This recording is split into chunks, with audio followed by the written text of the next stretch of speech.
Bendiciones, hermanos. Vamos a abrir nuestras Biblias a Proverbios, capítulo 3.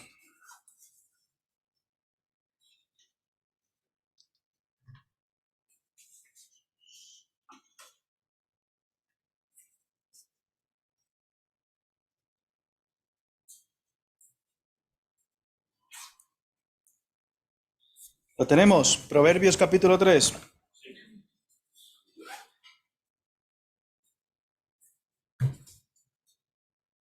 Gracias, hermano.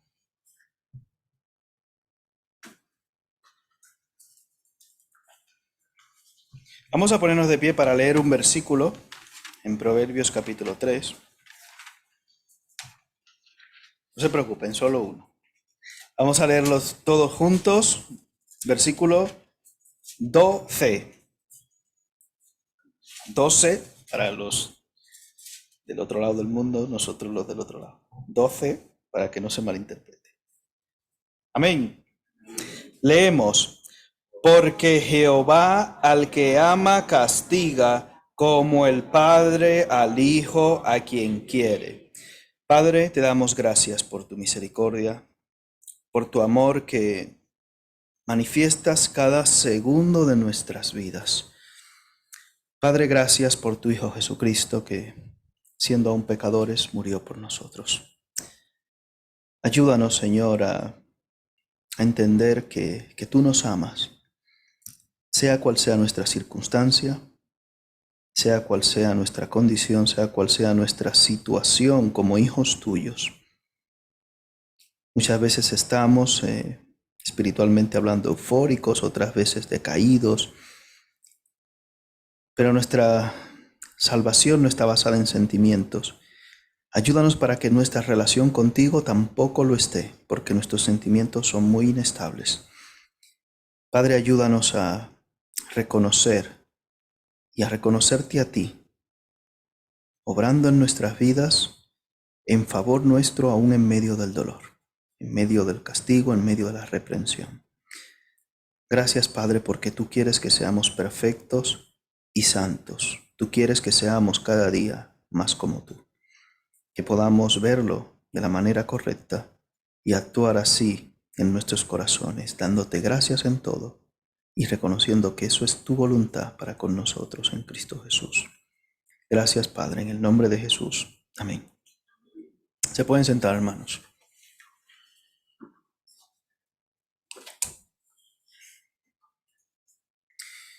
Como hemos estado hablando en jueves anteriores, hemos intentado hacer una distinción entre lo que es prueba, tentación, y hoy hablaremos un poco acerca de lo que es el castigo. Me decía una señora con la cual estaba hablando y platicando un poco del Evangelio, una señora que pertenecía a la iglesia tradicional en ese momento: Dios no castiga. No, Dios no. Ella se sorprendía de que Dios, el Dios de amor, pudiera castigar. Y no entraba dentro de su teología personal la idea de que un Dios amoroso pudiera castigar. Obviamente esta señora había leído poco la Biblia, obviamente, porque la iglesia tradicional de allí de donde yo vengo no promueve esta práctica, sino que se tildaba, no sé si todavía sigue siendo así, porque tengo ya unos años que no tengo mucho contacto con ellos, con gente de otras denominaciones, pero se tildaba en esa época de persona en riesgo de locura. Eso era lo que se decía de aquel que osaba leer la Biblia. Y una de las cosas, aún dentro de mi casa, que se intentaba, porque claro, yo con 15 años comencé a andar en los caminos del Señor y en mi casa obviamente yo fui el primero. Y eso costó mucho, obviamente, y una de las cosas que se intentaba bloquear era que leyera la Biblia porque se iba a volver loco. Y las vecinas que pertenecían a los grupos comunitarios y algún que otro vecino decía: cuidado con ese muchacho. Pero bueno, eso ya es anecdótico. Y sí, Para sorpresa de algunos creyentes aún, algunos creyentes que quizás no lo tenían muy claro, sí, Dios castiga. Dios castiga. Y quizás quiero que os quedéis en la serie de estos 3 mensajes que presentamos o que hemos presentado, o que hoy culminaremos con el tercero, que la tentación, primero, no viene de Dios. Recuerden que en Santiago dice que Dios no puede ser tentado por el mal, ni Él tienta a nadie. La tentación no viene de Dios. Obviamente sí, Dios la permite. Porque no podemos decir, no, es que pasó algo que Dios no sepa o que... No. Dios sabe y está al tanto de ella. La tentación es un tipo de prueba. Todas las tentaciones son pruebas, pero obviamente no todas las pruebas son tentaciones, para hacer una distinción. Bien, la tentación no viene de Dios, aunque Él la permite obviamente, y la palabra clave en cuanto a la tentación es lo que hizo José, que fue huir. Esa es la palabra clave con respecto a la tentación. No viene de Dios y hay que huir. La prueba sí viene de Dios. ¿Qué palabra clave sacamos o dejamos o quiero que ustedes, o con la cual quiero que ustedes se queden? La prueba viene de Dios, aguanta. No hay otra. ¿La prueba de quién viene? Palabra clave, aguanta. ¿Nos cuesta? Sí. La hermana acaba de leer un versículo de los que compartimos en esa predicación de Pedro. Dice, no os sorprendáis el fuego de prueba que os ha sobrevenido. Sí, Dios sí, lo ha permitido Dios. Sí, Dios te ha puesto a prueba. ¿Nos pone a prueba? Sí, constantemente. ¿No nos gustan? Probablemente no. Lo tercero, el castigo. ¿Dios castiga? Sí. En Hebreos capítulo 12 nos recalca, vamos allí, es un pasaje del cual hemos hablado no hace mucho, versículo 11.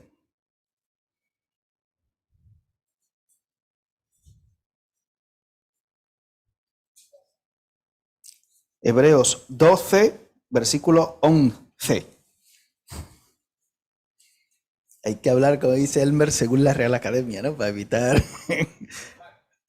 tu hermano es que dice, bueno, para evitar confusiones. Bien, eso es bueno. Todo lo que, mientras más claro, mejor. Como dicen, el chocolate, el café claro y el chocolate espeso, ¿no? El Salva es el autorizado para orientarme. Salva, dime cómo es, que me han leado. ¿Cómo? No el café. Vale. Bueno, no, yo es para hacerme, para dominar bien el refranero español, así que hay que tenerlo controlado. Bien, es verdad que todas las disciplinas, ninguna, ¿eh? ¿A quién le gusta que le castiguen? Hay varias palabras aquí que son concordantes con la palabra disciplina, y es castigo, corrección y también reprensión. En las diferentes versiones de la Biblia encontramos esta palabra alternada, en algunas aparece castigo, en otras reprensión y en otras corrección o corrige, aquella que Dios corrige. Pero son todas estas palabras indicativas de que necesitamos un cambio, de que algo no va bien, algo no va bien. ¿Tú eres perfecto? O prepárate a ser castigado. Yo el primero, ¿eh? No debemos sorprendernos del castigo. ¿Jehová castiga? Sí. ¿Qué palabra clave o con qué palabra clave quiero que os quedéis? Cambia. Tentación, huye, prueba, aguántala, y castigo, cambia. Obviamente debemos ser bastante cuidadosos al respecto de emitir un juicio cuando vemos a algún hermano o hermana pasando por una situación difícil en su vida. De entrada, personalmente, como vivimos en el ejemplo de los amigos de Job, es muy arriesgado decir está siendo castigado o está siendo probado. Es muy arriesgado eso. Tenga cuidado. Hay una costumbre muy extraña pero que yo he visto en varios niños que tienen hermanos que se alegran cuando sus padres castigan al otro.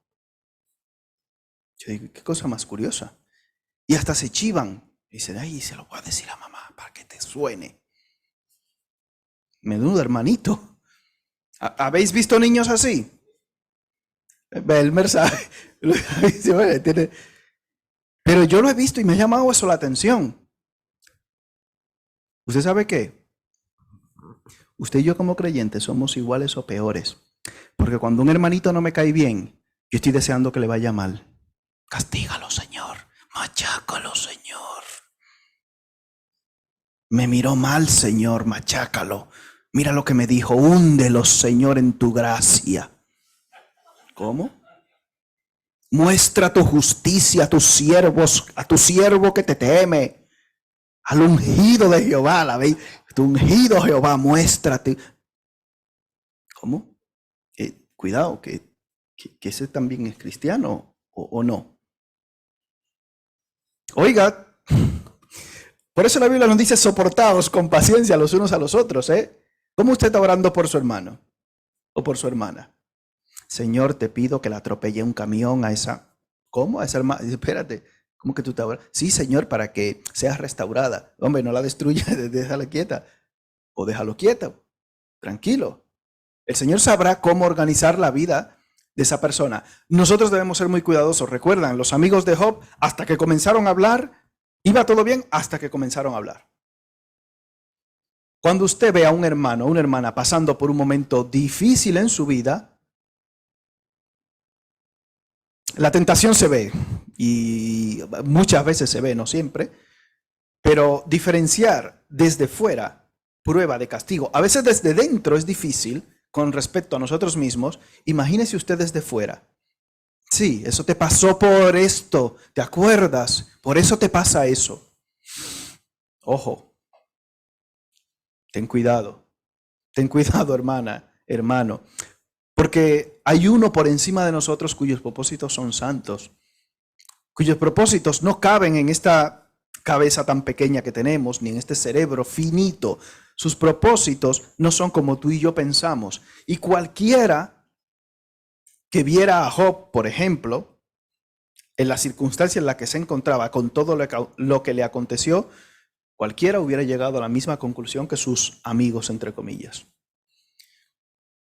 Obviamente, cuidado, ¿usted sabe cuál es la actitud habitual en nosotros? ¿Cuántas pruebas permite Dios en mi vida? ¿Qué debo hacer cuando viene la aflicción a mi vida? Lo primero, 2 de Corintios 13:5.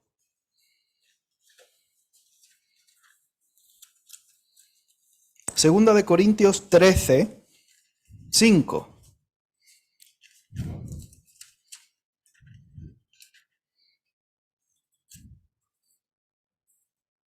Lo tenemos. Segunda de Corintios 13:5.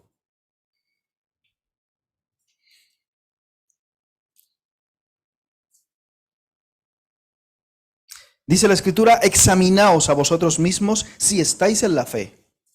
Probaos a vosotros mismos. ¿O no os conocéis a vosotros mismos que Jesucristo esté en vosotros, a menos que estéis reprobados? Primera de Corintios 11.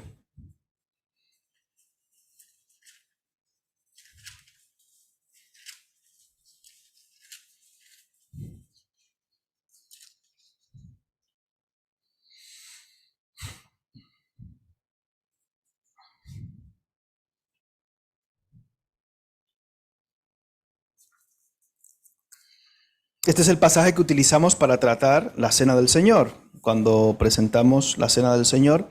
En el versículo 30 hay palabras muy duras, muy duras. Dice, por lo cual hay muchos enfermos y debilitados entre vosotros, y muchos duermen, o sea, están muertos.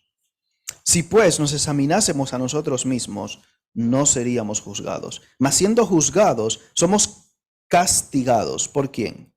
Por el Señor, para que no seamos condenados con el mundo.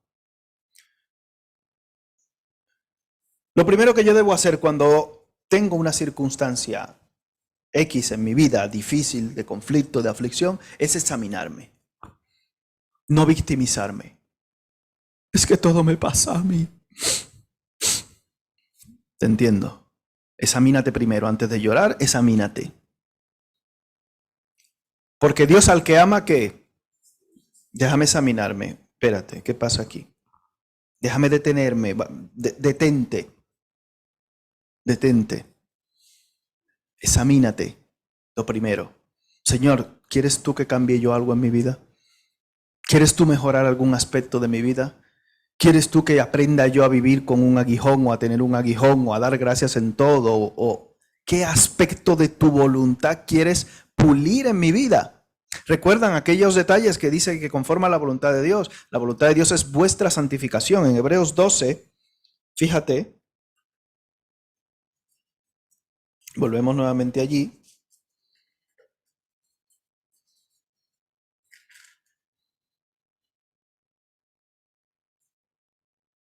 Versículo 10. Hablando de nuestros padres que nos disciplinaban, nos castigaban, nos corregían. Y aquellos ciertamente por pocos días nos disciplinaban como a ellos les parecía, pero para lo que nos es provechoso. ¿Qué es lo provechoso? Para que participemos de su santidad, pues la voluntad de Dios es vuestra santificación. El castigo es una herramienta de santificación. Duro, sí, duro de entender, duro de admitir, sí, pero es la realidad de la Escritura. Dios quiere con el castigo perfeccionarte, que seas más como Él. Dios quiere con el castigo perfeccionarme a mí, que yo sea más como Él. Habla acerca del ejercicio corporal y dice que es provechoso ¿para qué? Para poco, no para nada. Hay muchos hermanitos que cambian el poco por nada. Bueno, hay que moverse, hay que tener actividad física, hay que hacer ejercicio, eso es bueno. Bien, gloria a Dios. Pero literalmente es provechoso para poco, porque cuando yo tenía la edad de Julián, ¿cuánto tú tienes, Julián? ¿Cuántos años ya? Cuando yo tenía la edad de Julián, yo era un Schwarzenegger, vamos. Pero obviamente con el tiempo las cosas van cambiando, el pecho se cae un poquito solo. Pero bueno, cosas así. Ya no puedes comer lo que mi estómago en esa época era una Turmix. Ahí yo echaba piedras y vamos, boom, boom, boom. Ya diferente. Una pizza de vez en cuando, una hamburguesilla, pero no con frecuencia, que luego hace daño. Pero aquí dice la Escritura que Él nos castiga para nuestro propio provecho. Pero que no me gusta.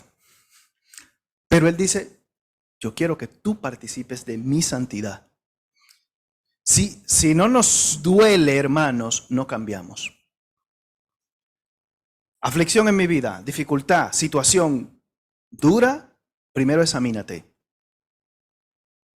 Da gracias a Dios, Señor, gracias. ¿Es fácil? La Biblia dice que no. Ninguna disciplina al presente parece ser causa de gozo, sino de tristeza. Pero va a dar fruto. Y ahí está la confianza de nosotros los creyentes. La diferencia en el sufrimiento del creyente y el no creyente. Que nuestro sufrimiento tiene un propósito. El sufrimiento del que no es creyente no tiene propósito. Es vano. Más que eso es un despropósito en sí mismo. Y por eso dice la Escritura que a los que aman a Dios, ¿qué? Todas las cosas les ayudan a bien, aún los castigos. Mira qué cosa. Qué privilegio tenemos tú y yo. Que a posteriori entendemos, a posteriori digerimos, porque hay muchas cosas que obviamente aún estamos en el proceso de entenderlas en nuestra propia vida personal. Es así, hemos pasado por circunstancias. Te ha tocado quizás o por una enfermedad o me ha tocado pagar un dinero que no tenía o no pretendía pagar en un momento determinado porque o se me ha hecho algo mal, como conocí a un hermano que tenía un contable que le hizo un lío y le tocó a ese hermano pagar un dinero ahí por una mala acción de su contable. Obviamente los gestores en las cláusulas te dicen El responsable es usted. Y Hacienda te dice, no, a mí no me cuente usted de su gestor. El gestor es un ángel invisible. El culpable es usted. No tiene responsabilidad legal un gestor. Es una cosa increíble, pero te lleva las cuentas. Y esto le pasó al hermano y él estaba muy frustrado y muy dolido, lo entiendo. Pero con el tiempo aprendió que cada vez se debe confiar menos en la gente. Dice, mejor es confiar en Jehová que confiar en ¿quién? Confía en Jehová, no confía en nadie. Y él ha ido aprendiendo duramente ese versículo, hermano. Eso fue un caso personal y particular que les presento, pero bueno. Nosotros nos creemos muchas veces muy listos, muy capaces, y por eso aquí en el versículo 9 dice, ¿por qué no obedeceremos mucho mejor al Padre de los Espíritus al final del versículo 9 y viviremos? ¿De dónde hemos sacado la conclusión de que Dios no quiere nuestro bien? Y hay muchos cristianos luchando y batallando con esto en sus vidas. Y algunos llegan hasta a dudar si Dios es bueno. Por lo que me pasa. Y es una frase ya muchas veces conocida. ¿Por qué le pasan cosas malas a la gente buena? Y había un teólogo que respondía, eso solo pasó una vez. Y fue a Jesucristo. No te creas que eres muy bueno, ¿eh? Y le preguntaron a un jovencito, ¿estarías tú dispuesto a que tus pensamientos se publicaran aquí en esta pantalla? Un jovencito que decía, pero es que yo no hago nada, yo estoy bien, yo no he pecado, yo no he matado, yo no he robado. Y le pregunta el pastor de jóvenes, ¿estarías dispuesto, jovencito, a que tus pensamientos se publiquen en esta pantalla? Y el joven cabizbajo simplemente se bajó y dejó de decir que él no era. Yo creo que ninguno de nosotros. Porque nuestro corazón es engañoso y perverso. ¿Quién lo conocerá? Yo, Jehová. ¿Somos inocentes? No. No lo somos. ¿Dios quiere perfeccionarnos y santificarnos? Sí. Ese es su objetivo con la disciplina, hermanos. Si tú no eres perfecto, ¿por qué te sorprendes del castigo? Si yo no soy perfecto, ¿por qué me asombro tanto de que en un momento determinado Dios pueda castigarme, corregirme, reprenderme o intentar perfeccionarme? ¿Por qué me sorprendo? ¿Por qué? No deberíamos, ¿no? Obviamente nos causa tristeza. Pero si no reconocemos el castigo de Dios en nuestras vidas, en muchas de las decisiones que hemos tomado nosotros, ¿recuerdan aquel caso de los Gabaonitas, si mal no recuerdo? En el cual Josué, como yo tengo conexión directa con Dios, pues mira, hemos traído este pan y como hemos venido de tan lejos, este pan está mohoso, lo cogimos del horno recién sacado. ¿Recuerdan esa historia? Y vivían al lado, eran vecinos. Y bueno, hicieron pacto con ellos, no consultaron con Dios porque lo vieron muy claro. ¿Cuántas veces hemos metido la pata tú y yo por verlo tan claro? Eso está chupado, eso. Para esto no necesito a Dios. Sí, mira, tomaron una decisión precipitada, tumba. Llevaron lo que merecían sus actos en ese momento. Oye, y a posteriori se vio que trajeron también problemas a esta gente. Y muchas de las decisiones que tomamos, a veces sin consultar a Dios, nos traen posteriormente y nos acarrean problemas. Y castigo, ¿recuerdan David? Pues lo voy a hacer en más de una ocasión. Por ejemplo, el censo. ¿Y qué lo voy a hacer? Que mira que, ¿por qué tú qué lo voy a hacer? Bueno. ¿Cuántas veces nos empeñamos nosotros? Y tenemos a veces una persistencia anómala en cosas que no son o no van en la corriente de Dios. Y persistimos. Señor dice, voy a tener que castigarte. ¿Recuerdan a Balaam? Y insistía y se le pega la asna por aquí. Oye, ¿qué haces? Debemos ser cuidadosos al respecto. No quiere decir, cualquier cosa la suelto y la tiro. No así. Examínate primero. Las cosas nos van a costar, es obvio, ¿eh? Hay un refrán por ahí que dice, nadie te va a regalar nada. Todo requiere un esfuerzo y dice la Escritura en Josué 1:9, mira que te mando que te esfuerces y seas valiente. Pero tienes que ver cualquiera de estas cosas a la luz de la Escritura. No puedes esforzarte hacia el pecado. ¿Cómo pretendes tener bendición de eso? Hacia el pecado no. No tiene ningún sentido. Dios castiga, hermanos, pero lo hace por y para nuestro bien. La definición de esta palabra, castigo, es enmienda o corrección de una obra. Hay otras definiciones también, pero corrección de una obra. Y en este pasaje, en Hebreos, nos refuerza un poco en el versículo 5 acerca de dos aspectos del castigo. Hay un tipo de castigo que en otras instancias se califica como castigo positivo y otro como castigo negativo. Y probablemente podemos aplicar de forma directa la definición de castigo positivo a lo que recalca el versículo 5 en la parte B, en la segunda parte de ese versículo, que dice, y habéis ya olvidado la exhortación que como a, ¿qué? Hijos, se os dirige diciendo que, hijo mío, si tú eres hijo de Dios, cuando se aplica el castigo a tu vida es un castigo positivo. Si no eres hijo de Dios, reconocemos que hay castigo, obviamente, pero no es un castigo positivo, como hemos mencionado anteriormente. Es un castigo negativo. Y quizás muchos de nosotros nos identificamos hoy con situaciones que arrastramos en nuestra vida como castigo a meteduras de pata del pasado reciente o intermedio. Y simplemente lo asumimos y decimos, lo asumimos, no siempre pasa así. Simplemente debemos asumirlo y decir, Señor, gracias. Porque hasta que no asumimos la responsabilidad de nuestros actos, no asumimos el castigo de Dios sobre nuestra vida para perfeccionarnos y que participemos de su santidad, hasta que no hagamos eso no vamos a cambiar. No vamos a crecer espiritualmente y no vamos a mejorar. Mientras tú sigas pensando, esta es una prueba porque Satanás es muy malo. Mientras sigas pensando así, no vas a cambiar nunca y vas a seguir repitiendo los mismos errores y peores castigos. Repitiendo los mismos errores y peores castigos para llamar tu atención, para que participes de su santidad. Conocí a un hermano que tenía la mala costumbre de endeudarse constantemente. Tenía esa mala costumbre. Y él veía una cosa y tenía problema de comprar compulsivamente. La Biblia no dice, y no compraréis para que no muráis. La Biblia no dice eso. Pero obviamente las consecuencias de tú actuar de esa manera irresponsable te llevan a un castigo. Y ese hermano llegó a tener una deuda, un hermano, como de 79,000 euros, comprando con tarjetas, con cosas.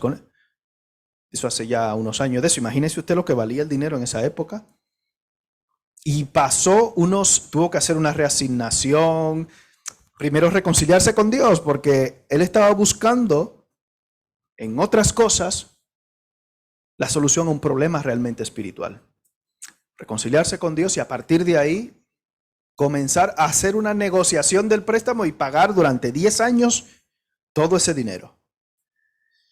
Esperemos que el castigo de Dios no nos dure tanto. ¿O sí?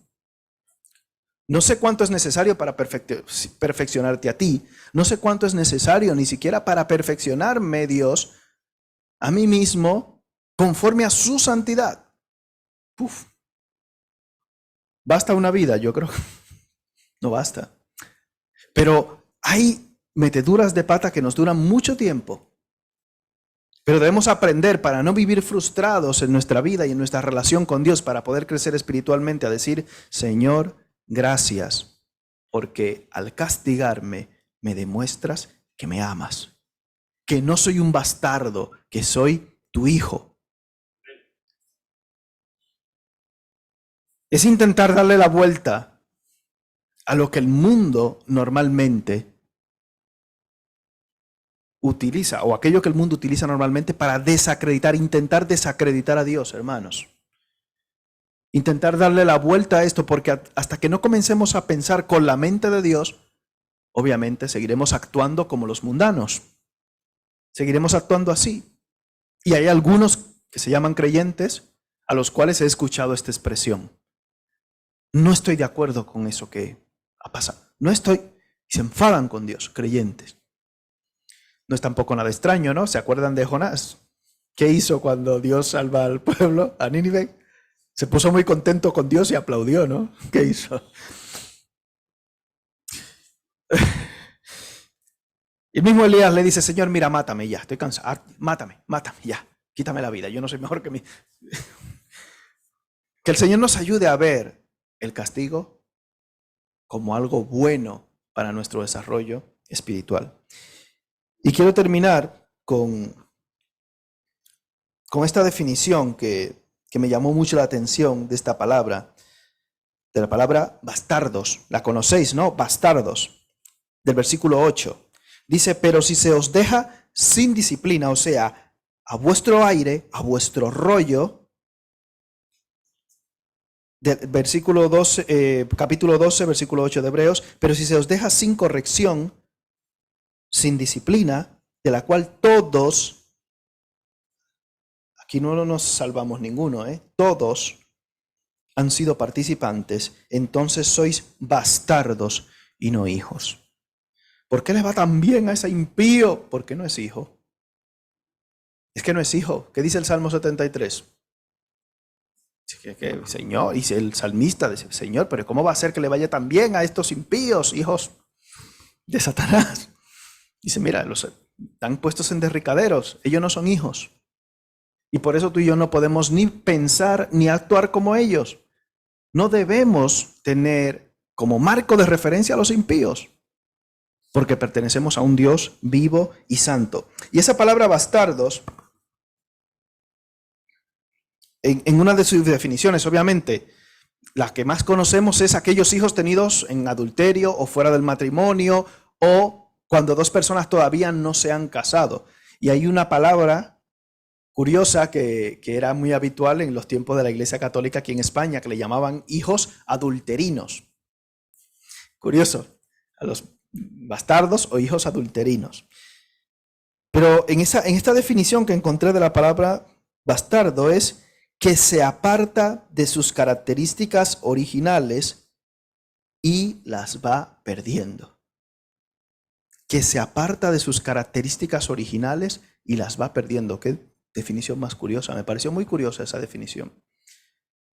Y si tú y yo nos fijamos como marco de referencia al mundo o a personas mundanas o a personas que no son espiritualmente sanas en la fe, nos vamos a ir apartando de las características de ese hombre original y perfecto que es Jesucristo.